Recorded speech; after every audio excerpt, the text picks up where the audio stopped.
अब क्या बताते हैं, जब धर्मदास जी ने देखा कि ईब के तो भगवान घने रुष्ट हो गए, ये कद्दे नहीं मिले मेरे का, आंखों में पानी, बुरी तरह रो जैसे बालक रोया करे जिसके माता पिता दोनों मर जा, छोटा सा बालक हो, इस तरह रोए, मुंदा पड़ पड़ कर रोए। ऊपर ने देखा, कभी इधर देखा, अन्नू देखा कहीं पीछे तो नहीं छुप गए मेरा।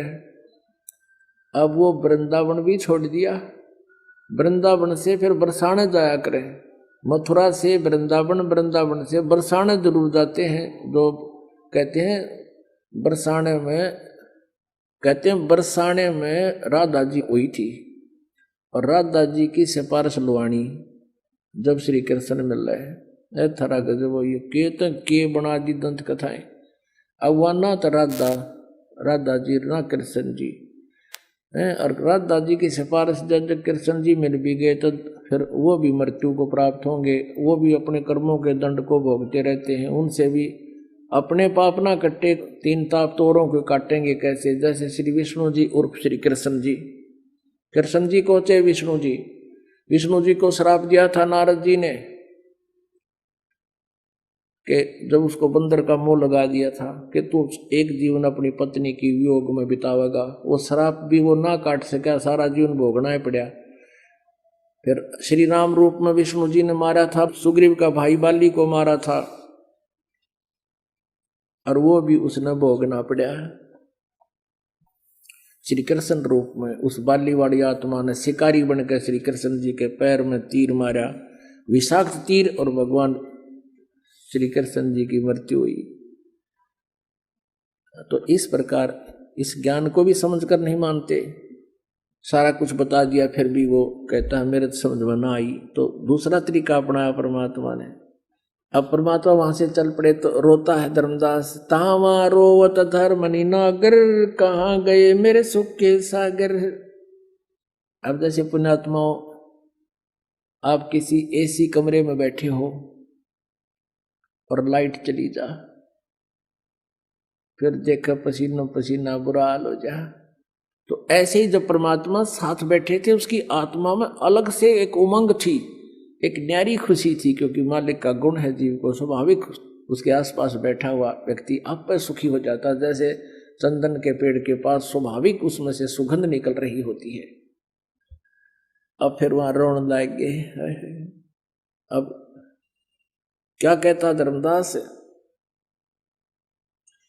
त्रिदेवन की महिमा अपारम, ये हैं सर्वलोक करतारम। सारा ज्ञान सुनकर फिर ये बकवाद करने लग गया, सुन जनता क्यों बात बनावे, झूठी कहानी मोए सुनावे। मैं ना बानो बात तुम्हारी ही, मैं सेवत हूँ विष्णुनाथ मुरारी। शंकर गौरी गणेश पूजाऊं, इनकी सेवा सदा चितलाऊं। अब परमात्मा बोले अच्छा भाई इनकी कर ले तू, अपन चल ले। अब फिर उसका समझ में आ गई, वो को तरेगी ऐसी स्थिति होगी जैसे एसी रूम में बैठे हुए की बिजली भाग जा और चारों तरफ तो बंद हो। तावा रोवत धर्मनि नागर, कहाँ गए मेरे सुख के सागर। तावा लीन भये निर्बानी, मगन रूप साहेब सैलानी। परमात्मा एकदम अंतर ध्यान हो गए। तावा रोवत धर्मनि नागर, कहाँ गए मेरे सुख के सागर। अधिक वियोग हुआ हमसे ती, जैसे निर्धन की लुट जा खेती। जैसे गरीब आदमी मुश्किल से खेती तैयार करे और उसने कोई लूट ले जा लफंडर, फिर वो सारा 1 वर्ष के लिए भूखा मरे, उसको बहुत दूर तक याद आती है, मरेंगे बच्चे भी भूखे मरेंगे। तो कहता है आज मुझे इतना कष्ट हो गया, जैसे निर्धन की, एक गरीब आदमी की कोई खेती चुरा ले जा, कणक ठा ले जा। ये भगवान आपके बिछुड़ने से अब मुझे ऐसा आभास हो रहा है, ऐसा वियोग हुआ हमसे ती, जैसे निर्धन की लुट जा खेती। कल्प करे और मन में रोवे, 10 दिशा को वो मग जोवे। रोवे और घर चल पड़ा मथुरा की ओर, ना बांधवगढ़ की तरफ। कल्प करे और मन में रोवे, 10 दिशा को वो मग जोवे। कभी इधर न देखे, कभी ऊपर न देखे, कभी भगवान आकाश में तो नहीं है, मेरे पीछे तो नहीं छुप गए हैं। फिर ढूंढे, हम इसे नाड़ी हैं तो ढूंढा ढंडा था वो खो दिया, इसी अकल हमारे अंदर। कल्प करे और मन में रोवे, दसों दिशा को वह मगजोवे। अब क्या कहता है धर्मदास, हम जाने तुम देह स्वरूपा, हमारी बुद्धि अंधगर कूपा।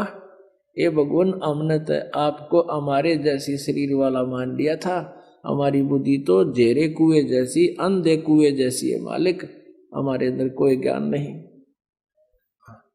हम तो मानुष रूप तुम जान्या, सुन सतगुरु का किया पियाना। ये भगवान, हमने तो आपको एक मानुष मान लिया था, मनुष्य। ये परमात्मा, आप चले कहाँ गए, एक बार बता दो, मैं वहीं आ जाऊंगा। और क्या कहते हैं, बेग मिलो कर हूं अपघाता, मैं ना जीऊं सुनो विधाता।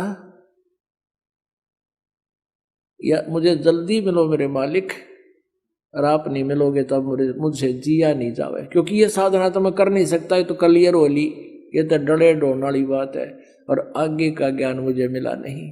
बेगी मिलो शीघ्र मिलो, कर हूं अपघाता, नहीं मिले तो मैं आत्महत्या करूंगा। मैं ना जीऊं सुनो विधाता, अगम ज्ञान कुछ मोहे सुनाया, मैं जीऊं नहीं अवगत राया। ऐसा ज्ञान सुना दिया जाता है, जिया ना जावे। तुम सतगुर अवगत अधिकारी, मैं नहीं जानी लीला थारी। तुम अवगत अविनाशी साई, फिर मोकू कब मिलो गुसाई।